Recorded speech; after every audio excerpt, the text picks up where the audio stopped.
योग 360 में आपका स्वागत है। मैं हूं किरण भारद्वाज। बच्चों से लेकर बड़ों तक सभी बनेंगे हेल्दी विद योग 360। हर स्लो ग्रोथ की वजह सिर्फ जेनेटिक्स नहीं होती।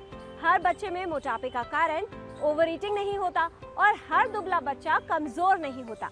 कई बार इन सभी समस्याओं का कारण छुपा होता है थायराइड की समस्या में। क्या आपका बच्चा अपनी उम्र के हिसाब से छोटा लगता है, जल्दी थक जाता है, पढ़ने में ध्यान नहीं लगा पाता या फिर अचानक उसका वजन बढ़ने लगा है, तो इन लक्षणों को बिल्कुल भी नजरअंदाज न करें, क्योंकि ये बच्चे की जीवन की रफ्तार को धीमा कर सकते हैं। क्या है थायराइड की समस्या, आज आपको ये समझाते हैं और बच्चों में थायराइड को कंट्रोल करने के कुछ इफेक्टिव तरीके बताते हैं। थायराइड संबंधित विकार बेहद आम है और वयस्कों में काफी देखे जाते हैं, लेकिन थायराइड की समस्या बच्चों को भी प्रभावित करती है। थायराइड गर्दन के सामने स्थित एक ग्रंथि है जो ऐसे हार्मोन बनाती है जो बच्चों की लंबाई, वजन, मस्तिष्क के विकास, ऊर्जा, हड्डियों की मजबूती और शरीर के मेटाबॉलिज्म को नियंत्रित करते हैं। बच्चों में थायराइड की समस्या दो तरह की हो सकती है। पहली, थायराइड हार्मोन कम बनना, जिसे हाइपोथायराइडिज्म कहा जाता है, और दूसरी, थायराइड जरूरत से अधिक बनना, जिसे हाइपरथायराइड कहते हैं। यदि जन्म से ही बच्चे में थायराइड हार्मोन की कमी हो और समय पर इलाज न मिले तो उसके शारीरिक और मानसिक विकास पर गंभीर प्रभाव पड़ सकता है। बड़े बच्चों में इसके लक्षण अलग हो सकते हैं, जैसे लंबाई का धीमा बढ़ना, बार बार थकान और पढ़ाई में ध्यान न लगना। ऐसी समस्याएं हो सकती हैं। यदि थायराइड हार्मोन अधिक बन रहा है तो बच्चा चिड़चिड़ा हो सकता है, दिल की धड़कन तेज हो सकती है और वजन कम होने लगता है। थायराइड की समस्या से राहत में उपयोगी है कुछ सरल प्राकृतिक उपाय। ग्रोथ हो सही, सपने हो बड़े। नियमित योग अभ्यास से थायराइड रहे कंट्रोल, बच्चा बने हेल्दी और अपने लक्ष्य की ओर बढ़े। बड़ी आयु में हाइपोथायराइडिज्म हो जाना एक आम समस्या होता जा रहा है, पर उससे भी अलार्मिंग सिचुएशन है कि बच्चों में भी थायराइडिज्म के लक्षण दिखने लगना या हो जाना। ऐसे में दो बहुत महत्वपूर्ण से अभ्यास बच्चों को जरूर कराने चाहिए। सबसे पहला अभ्यास है भुजंगासन का अभ्यास। भुजंगासन का नियमित अभ्यास हमारे थायराइड ग्लैंड पर काम करता है और बच्चों में होने वाली समस्या से बचाता भी है, प्रिवेंशन के रूप में, क्योर के रूप में, दोनों में काम करता है। दूसरा अभ्यास है सेतुबंध का अभ्यास। तो दोनों को एक बार समझ लेते हैं। भुजंगासन के लिए हम इस तरह से पेट के बल लेटेंगे और इसके दोनों वेरिएशंस हम करेंगे। सबसे पहले हमारी हमारी हथेली जमीन पर है, हमारे दोनों कोहनी जमीन पर है और हथेली और कोहनी जमीन पर ही रहेगा। सांस भरते हुए जितना आप ऊंचा उठ सकते हैं, अपने सीने को उन्नत करना, चेहरे को ऊंचा करना, सांस छोड़ते हुए वापस आ जाना। इसको 3 बार दोहरा लीजिए। दूसरे अभ्यास में हम हाथों को अपने कंधों के नीचे ले जाते हैं और जितना हो सके गर्दन को पीछे ले जाना, सांस छोड़ते वापस आ जाए। इसको भी आप 3 बार दोहरा लीजिए। हाथों का तकिया बनाएंगे, दोनों पैरों को खोल देंगे। भुजंगासन के दोनों वेरिएशंस हमने सीख लिए, इनका बच्चों को नियमित अभ्यास कराएं।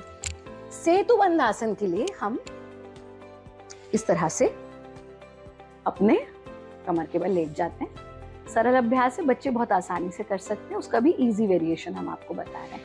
आप दोनों पैरों को फोल्ड कर लीजिए, जितना हो सके अपने एड़ियों को हिप्स के नजदीक लाना और इस तरह से पकड़ लेंगे अपने पैर के पंजों को। बच्चे बहुत फ्लेक्सिबल होते हैं, इसको इजीली कर लेंगे। नहीं भी पकड़ पाए तो इस तरह से साइड में टिका लीजिए। तो इस तरह से आए और फिर हम सेतु यानी ब्रिज जैसी पोजीशन बना लेते हैं और फिर वापस आ जाते हैं। जितनी देर रुक सकते हैं रुके, वापस आ गए। इस अभ्यास को हम 3 बार दोहरा लेंगे और फिर पूरे शरीर को ढीला छोड़, एब्सोल्यूट रिलैक्सेशन। वापस आएंगे तो करवट लेकर के उठेंगे, एकदम से सीधा नहीं उठेंगे। ये नियमित रूप से आप बच्चों को कराएं। खान पान का ध्यान रखें।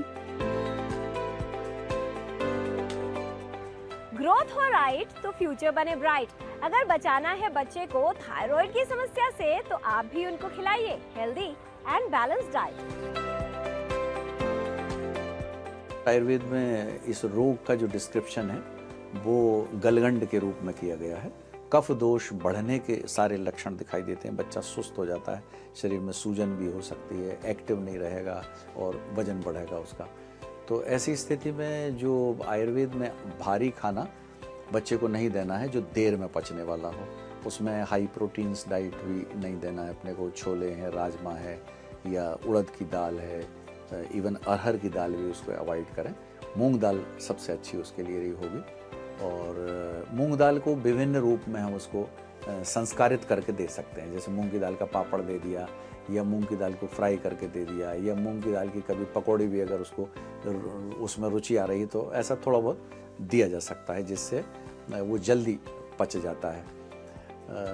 साथ में छाछ की अगर हम चर्चा करते हैं, पानी जब ज़्यादा हो जाता है और फैट एकदम से जब उसमें से निकल जाता है तो वो उसमें एंजाइम्स होते हैं और बहुत ही माइक्रो न्यूट्रिएंट्स वगैरह जो एपेटाइज़र हैं वो उसमें रहते हैं, तो वो हमारे लिए बड़ा पाचक होता है।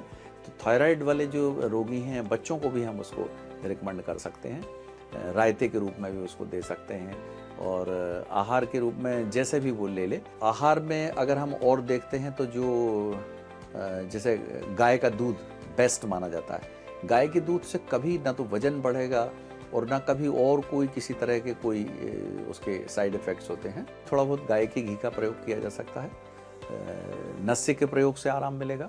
और ये ऊर्ध्वजत्रुगत व्याधियाँ जो कहलाती हैं, ये क्लेविकल बोन्स से ऊपर वाले, इन सब के लिए नेत्र और कान और सारी इंद्रियां जो है वो अच्छी होंगी।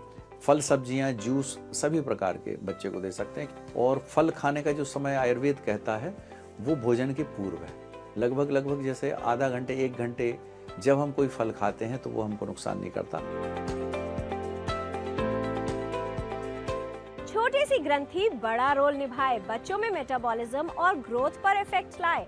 ये औषधियाँ दूर करे थायराइड की समस्या को, बच्चे को पूरी तरह हेल्दी बनाए।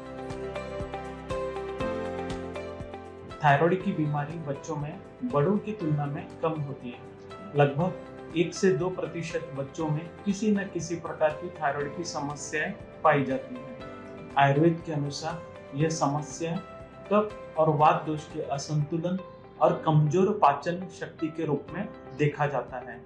रोग की स्थिति और बच्चे की प्रकृति के अनुसार औषधों का चयन किया जाता है। जैसे कांचन और गुगुल का उपयोग गले की ग्रंथि की सूजन कम करने के लिए, त्रिकटु चूर्ण का उपयोग पाचन और चय अपचय की प्रक्रिया को बेहतर बनाने के लिए, पुनर्नवादी क्वाथ का उपयोग सूजन कम करने के लिए तथा चंद्रप्रभा वटी का उपयोग एक सहायक आयुर्वेदिक औषधि के रूप में किया जाता है।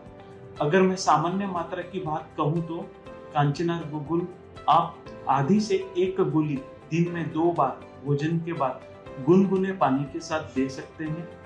त्रिकटु चूर्ण लगभग 250 से 500 मिलीग्राम दिन में 2 बार शहद या गुनगुने पानी के साथ आप दे सकते हैं। या पुनर्नवादी क्वाथ 5 से 10 ml बराबर पानी में गुनगुना पानी मिलाकर भोजन से लगभग 30 मिनट पहले तथा चंद्रप्रभा वटी को आप आधी गोली की मात्रा में दिन में 2 बार भोजन के बाद गुनगुने पानी के साथ दी जा सकती है। याद रखिए, अंतिम औषधि मात्रा एवं उपचार अवधि केवल योग्य आयुर्वेद चिकित्सक के द्वारा ही निर्धारित की जानी चाहिए। थायराइड की समस्या की पहचान एक साधारण रक्त परीक्षण से की जा सकती है। समय पर पहचान, सही उपाय और नियमित देखभाल से थायराइड से प्रभावित बच्चे को पूरी तरह से स्वस्थ और सक्रिय बनाए रखा जा सकता है। आज आपने जाना, भुजंगासन का अभ्यास सेतुबंद आसन करना लाभकारी है।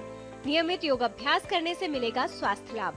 बच्चों में थायराइड की समस्या से राहत और बचाव में उपयोगी है योग। बच्चों को सुपाच्य भोजन व गाय का घी खिलाएं। मूंग की दाल, फल, सब्जियां, छाछ का सेवन लाभकारी है। फल भोजन से आधा या 1 घंटा पहले खिलाएं। छोले, राजमा, उड़द की दाल और भारी भोजन बच्चों को न दें। कांचनार गुगुल थायराइड ग्रंथि की सूजन को कम करने में उपयोगी है। त्रिकटु चूर्ण से पाचन और चयापचय बेहतर बनेगा। पुनर्नवादी क्वाथ ग्रंथि की सूजन को कम करने में सहायक है। चंद्रप्रभा वटी भोजन के बाद दिन में 2 बार गुनगुने पानी के साथ लें। अगर बच्चे की ग्रोथ है slow, don't make any guess, thyroid check करवाना इज द बेस्ट। बच्चा बने हेल्दी, इसके लिए थायराइड रखें कंट्रोल। बच्चे की होगी सही ग्रोथ तो वो अचीव करेगा अपना हर गोल। हेल्थ संबंधी जानकारी हम आप तक ऐसे ही लाते रहेंगे, आपको हेल्दी बनाते रहेंगे। बच्चों से लेकर बड़ों तक सभी बनेंगे हेल्दी विद योग 360।